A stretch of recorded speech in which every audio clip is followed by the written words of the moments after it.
What is the most revolutionary video game of all time, or games? Yeah, I can give you a few. That's kind of hard. No, I can boil it down to one. I think it is.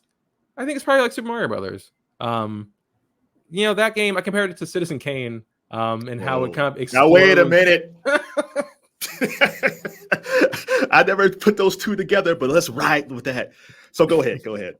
So Citizen Kane, not the first movie ever made, not even the first like good movie ever made. Right. But it really kind of explodes the idea of like what movies can be, and the way it uses cinematic language is just so out of nowhere and so modern feeling. Even watch that movie even today, it still feels kind of like a modern movie.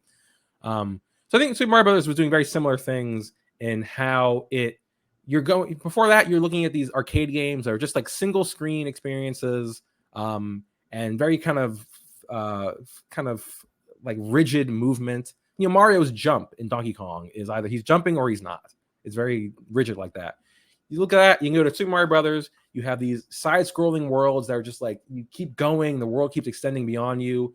His jump is so expressive, the way that the momentum and stuff in that game works, the way that it's using the levels to teach stuff to the player. Games can teach things to the player through gameplay. That's just something that games can do that like a board game can't do. You have to like read the instructions. Whereas in a game, you're walking forward, and just the way that objects are arranged on screen are like subtly telling you like, oh, jump on that or avoid that and stuff like that. So the way that it teaches stuff through the player through playing is brilliant.